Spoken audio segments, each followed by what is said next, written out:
Hi everybody, welcome to Your Move. I'm Andy Stanley. In this special episode of Your Move, I host a raw and very candid conversation about race, racism, and faith. This is an episode you will not want to miss.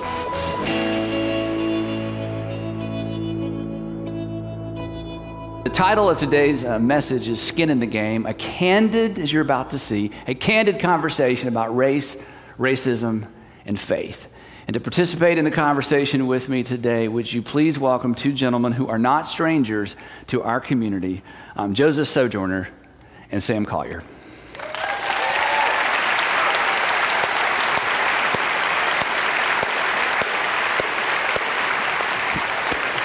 Thanks, guys. To get started today, what I thought I would do is just give each of you a couple of minutes, 2 or 3 minutes, to kind of give us the highlights of your story. And one other thing the audience needs to know, I invited two police officers to be a part of this conversation as well, as you guys know. In fact, one of them is a mutual friend of all three of ours.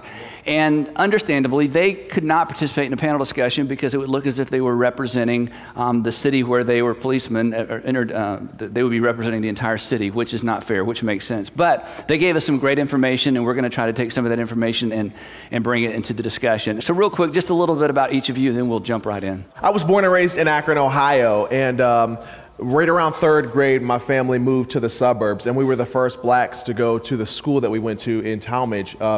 And so it was this journey I had all throughout my childhood of dealing with some bullying, but also seeing some really, really great people. So I think I've always had this, I've always seen the good and the bad. And then since then, I've been able to move here to Atlanta, really get a chance to work with students, now traveling and communicating to students abroad. So really, really privileged and honored to be here today.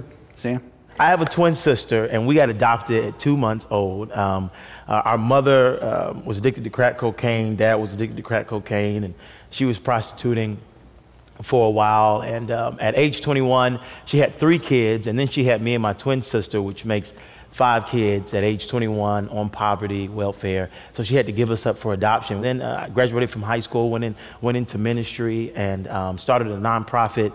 Started working a lot with Martin Luther King's family and just learning Dr. King's philosophy in our nonprofit. Reached about 80,000 kids in these impoverished areas, just teaching them that they can win by changing their mind. And here we are today. Yeah, isn't that great? When you were growing up, did your parents say, hey, now if you get pulled over, do this, do that, talk slow? Absolutely. Were you given a script? Yeah, when you're raised, my mother was very, very clear. You're never to talk back. You make sure you always adhere to what they're saying. You never want to resist arrest. And then if they ask you to show your wallet, you want to really ask them to get your wallet. Sam? I think for me, I am definitely very, very, very cautious around police in general, especially white police officers. And if I'm afraid of anything, it is of what the situation will escalate to. You just never know what that day is going to be. And I know we spoke. I got pulled over last week, just out of nowhere for going 30 into 30, and. Now, he didn't say that. He didn't say, no, son, you were going 30 and a 30. No, what did he say? He said, you're going 40. I said, well, I was going 27. And I knew that I was going 27 because it was one of those neighborhoods, one of those white neighborhoods that you ride through very slow. Because you know that, there's money over here, so on and so forth. And pulled over immediately, hey, sir. I said, I wasn't going 40. Okay, step out the car, walk in a straight line. Okay, your eyes are moving. We think you're drunk. It's 9:30. I'm not drunk. I'm in ministry, and okay, we didn't find anything, get back in the car. And so I'm very cautious about those situations because it could just turn into anything. And like Joseph, definitely have heard, okay, you just do whatever they want you to do. Don't. See, when I was raising my kids, I've raised 3 kids. We have a wonderful foster daughter that we love. And so I've taught 4 kids to drive, essentially. And here's what I told my white kids. I said, if you get pulled over by the police, just make sure you're out of the way so you're not blocking traffic. That's all I told them. Wow. Because that's what white people tell their kids, because what else is there to say? The police officer's going to smile and be friendly and check you out and then give you a ticket. And so the reason I bring it up is because this is part of the thing. This is part of early on, there's an expectation, be on the lookout, watch out. In my family, it's like the police are your friends. When you see police, it's a good thing. And so this goes to this tension that starts early. You want to say something? Yeah, there was, right in college time, there was a debate happening between myself and some friends, and they were white and they were a group of blacks. And we said, hey, just to make a point, you all get in one car, we'll all get in another car, and we'll drive through some neighborhoods and see what happens. So they got in one car, we got in another car, and sure enough, we start driving through some neighborhoods that we live in. And so within about 15 minutes, our car gets pulled over, and their car is okay, but they stop, and then they come back and talk to the officers as to why they pulled us over. And I think what I remember most about the moment was I was surprised at how free they were to ask the police questions, because this was something that we were always told you're not allowed to do. You're not allowed to speak forth. You're not allowed to say or insist what your rights are. You're supposed to be quiet and make sure you do as you're told and not make any sudden movements. And I think that was a really, really pillar movement, I should say a pillar moment in my life where I really saw, geez, it's so different how they have such freedom to be able to do that. And like I said, I don't have tons of negative experiences with it, but I do remember that moment so clearly. And I remember for them, the conversations that happened after that were just really, really incredible for us to be able to really open up and say, hey, didn't know that would happen like that. But reality is, if we hop in a car, I mean, even when I'm working with high school students and I'm seeing pictures of road trips, I'm thinking we would never even think a group of black people can hop in a car and try and drive across states and see because the road trip would turn into a bunch of roadblocks. And so that type of thought isn't even an option for us. So it's really cool to say, wow, that it's fun to be able to do that, but I wish we would, but there is this idea that unfortunately it's just not the reality. So why? I mean, in your opinion, I'm just asking, you don't represent all the black people in the world. I don't represent all the white people in the world. Some people think I do sometimes, but I don't. It's just me. But why? And we're going to get to some details in a minute, but we're right here at this point of tension. I mean, this is a reality. You're not making this up. We talked to several police officers, black and white, to get information. We want to, make sure all the perspectives are here. And you and I have a mutual friend who's a black policeman downtown. He educated us. and lots of information. And he admitted, as a black police officer, when I see a group of black, especially young men, packed in a car, an SUV or a truck, he said, I kind of assumed the worst. My mind just goes there. Well, can I keep it real? Can we? No, let's keep it on the surface, and let's get out of this unscathed, okay? Yeah. No, go ahead. Well, unfortunately, a lot of us get penalized for a few of us. Say that again? A lot of us get penalized for a few of us. And what I mean by that is this. A lot of officers and people of the opposite race get their cues on what we are like as African Americans from hip hop or from what the media portrays us to be, so on and so forth. And unfortunately, as we talked about this earlier, to our friend that's an undercover narcotics agent, 70% of the crime that's happening in these areas, crack cocaine, weed, so many different things, are African American males and men.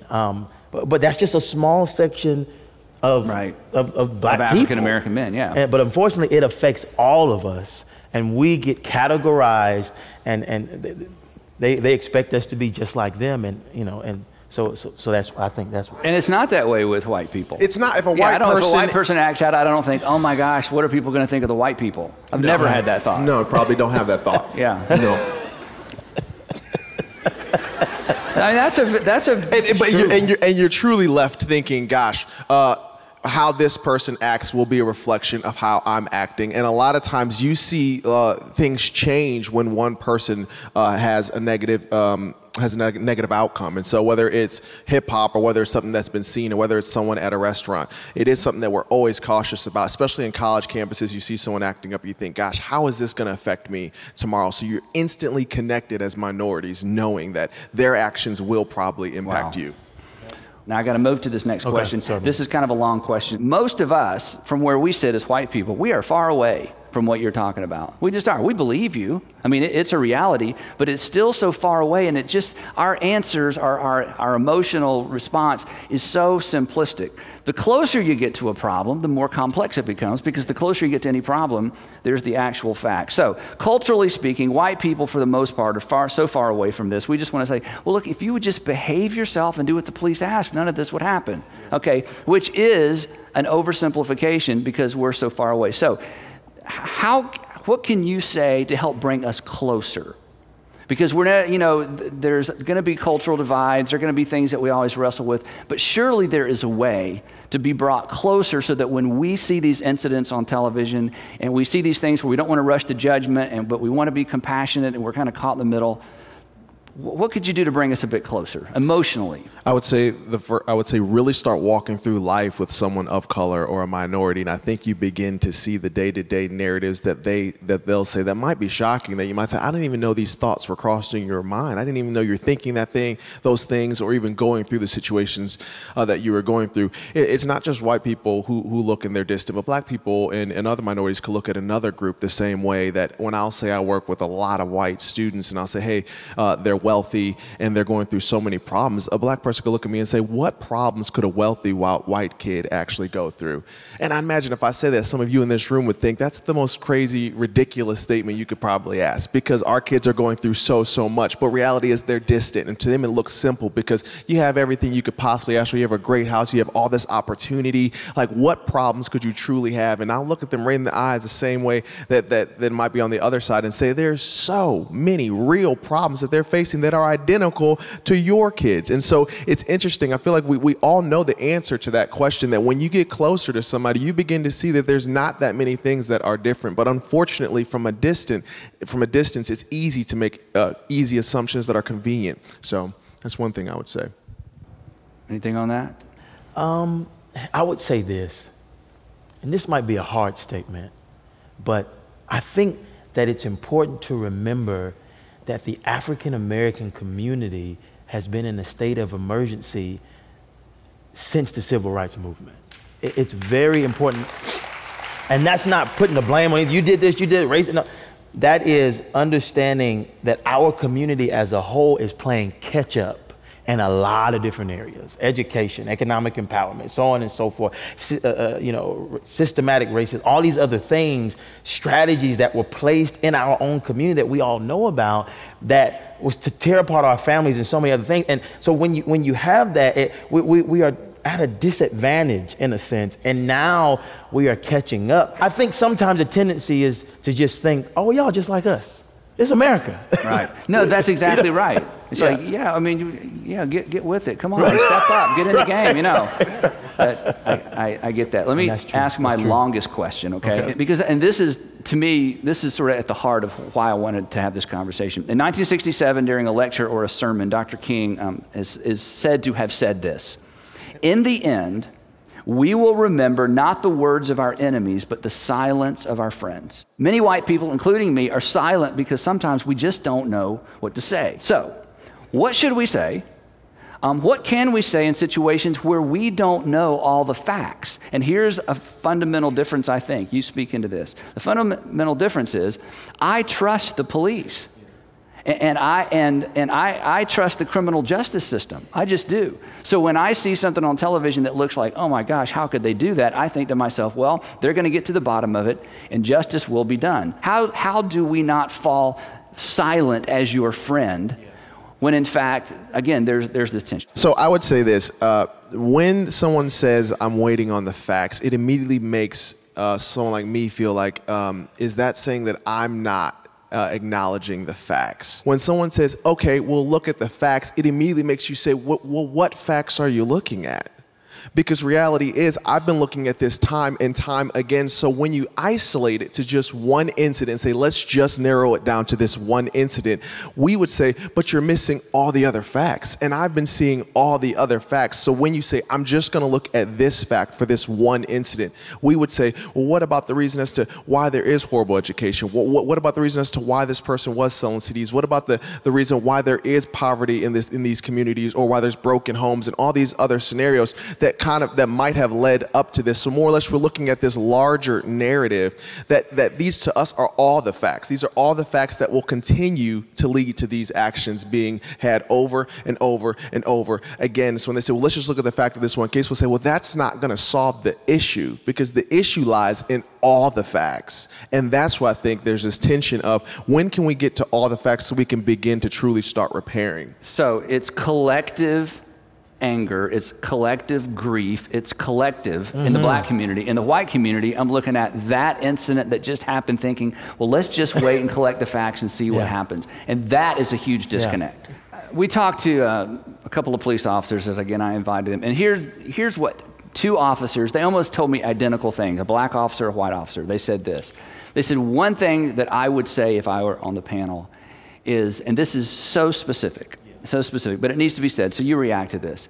They said, we just want people to know that the number one thing we want when we walk into a situation is we want control. We want to control the situation. Sometimes our presence, just the presence of a police officer, controls the situation. From presence, we go to speaking. We use words. We tell people what to do. We need them to do what we've asked them to do. If they don't do what we've asked them to do, then we are given permission to manhandle people because we have to get in control of the situation. If that doesn't work, we can tase people. We can use other ways of physical force. The last thing we want to do is draw a gun, because when we draw a gun, because of training, generally it's going to get used. As our buddy said, it's not going to go back in. That's what he said. That's what he says. If it comes out, it's not going to go back in. So it's control the situation. As things elevate, the response elevates. And what both of these officers said is, if people would just understand, don't ask us questions, don't ask us to explain things, don't tell us their rights, we know all of that, just do what we ask you to do, and if there's a problem, you can report us, and it goes on our file forever.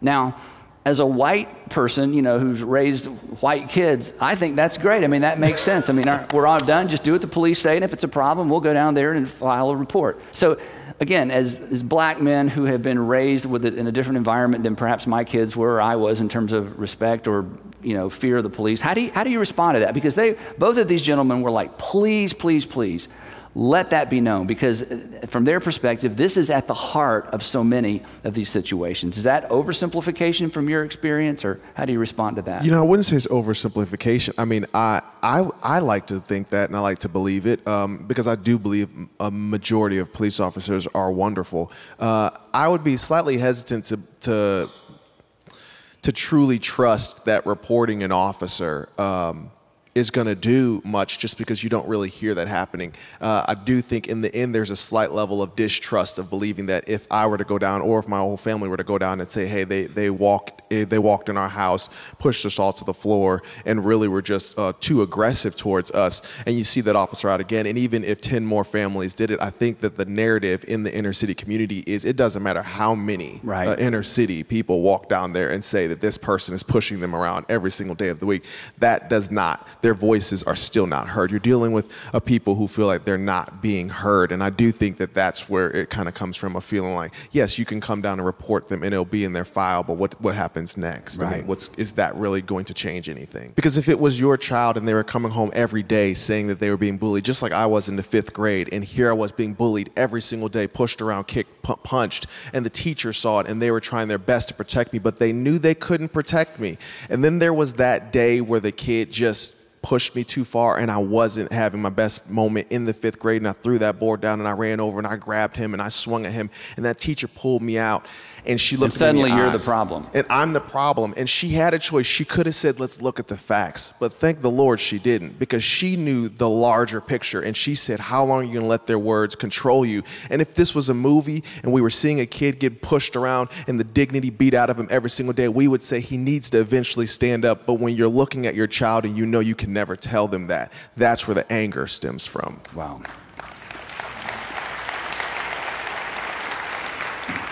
Let's turn a corner real quick. You're both Christians. You're both Christian leaders. You love God. The thing that we for sure have in common is a common faith and a common Savior. And one of the things that I think most Christians don't know, and I can't even help you fully appreciate, is that at the birth of Christianity 2,000 years ago, there was extraordinary, off-the-chart racial division potentially within the church. And it wasn't between 2 groups, it was between 5 groups. There were Jews who looked down on everybody. There were Gentiles who thought the Jews believed they were better than everybody. There were slaves, which were slaves. There was a group called freedmen who used to be slaves, who bought their way out of slavery or earned their way out of slavery or behaved their way out of slavery. The slaves hated the freedmen. The slave owners never respected the freedmen even though they were given citizenship. And then there were women who had absolutely no rights at all. And all 5 of these groups began to follow Jesus, and they all showed up at church, and somehow they managed to work through and move beyond extraordinary division at every level, financially, culture, respect. I mean, geographically where a person lived, if you were the majority versus the minority, it went on and on and on, and they were able to work through this. You look at the extraordinary racism in certain parts of our country, even certain parts of our state, and you think, it's cyclical. All these people are in a cycle. They're raised to think a certain way, behave a certain way. And my illustration is Peter. Peter, if you're Catholic, he's like the first pope. If you're not Catholic, Peter's the leader of the local church or leader of the church, the first century.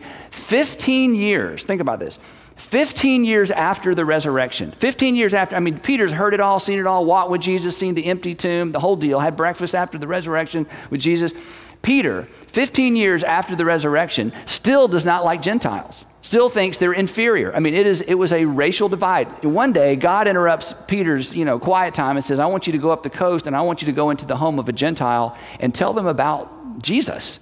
And Peter's like, okay, I've never been in a Gentile's home. Well, I don't do that. I don't go in their home. They don't go in my home. This is Peter. So he goes up the coast. He's about to go into the home of Cornelius, and here's where the story picks up. Acts, and Luke tells us this. While talking with Cornelius, Peter went inside, and I think he stood at the threshold of their door and took a deep breath and thought, maybe I can just hold my breath and get out of here without breathing any Gentile air. Peter went inside and he found a large gathering of people. So there's a lot. Cornelius has invited his whole family, the friends, neighbors, everybody's packed in this house of this pretty wealthy guy. And listen to what he says out loud. This is stuff you think you don't say this out loud. Here's the opening remark. They're silent. Here's Peter. He's the guy that knew Jesus. We're about to get it from the horse's mouth. Here's what he said. And he said to them, you are well aware that, as everybody here knows, that it is against our law for a Jew to associate with or visit a Gentile. But look at this next line. But it's actually worse. But God has shown me that I should not call anyone impure or unclean. In other words, up until this moment, I considered you impure and you unclean.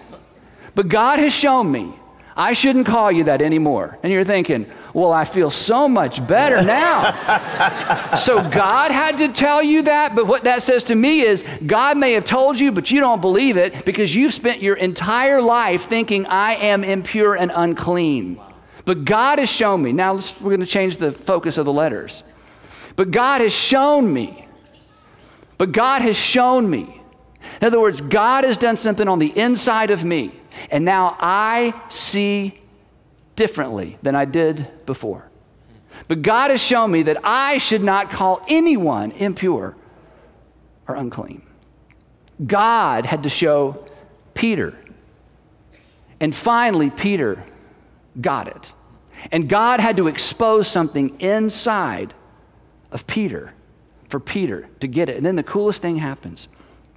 About 5 years later, there's this big meeting in Jerusalem. And what's so fascinating in the book of Acts, chapter 15, both groups make not just theological and religious concessions, both groups made cultural concessions in order for there to be unity in the church. It's how the gospel survived the first century. And I say all that to say this. There's hope. I mean, these seem to be unanswerable questions. This seems to be, hey, it's been fun, we've talked about it, but we're all going to go home and nothing's going to change. But we know it changed once because we are products of the change that took place 2,000 years ago. So with all that, as sort of a backdrop, how do you guys own the problem as Christians? And then what would you say to predominantly white congregation and white churches in terms of what we need to own in terms of our Christianity?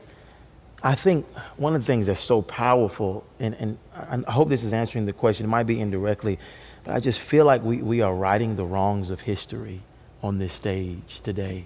And I'm so excited that we're doing it here in the church. And I think for me as a Christian, the question is what does love require of me? And that's the question I have to ask myself every day. And unfortunately, we know the answer to that question, don't we? It requires for us to come together. And the quote that I want to use from Dr. King says this. He said, most men hate each other because they fear each other.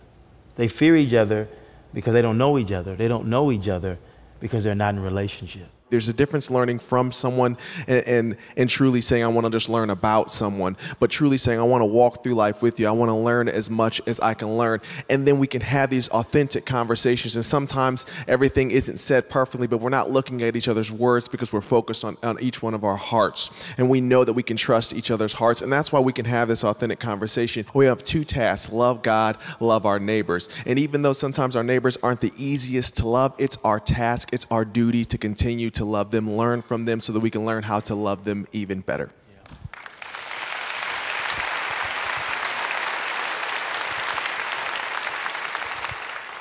The thing that allowed the church to impact the world was a group of people that had every justification in the world, decided to put those aside for the sake of something more important.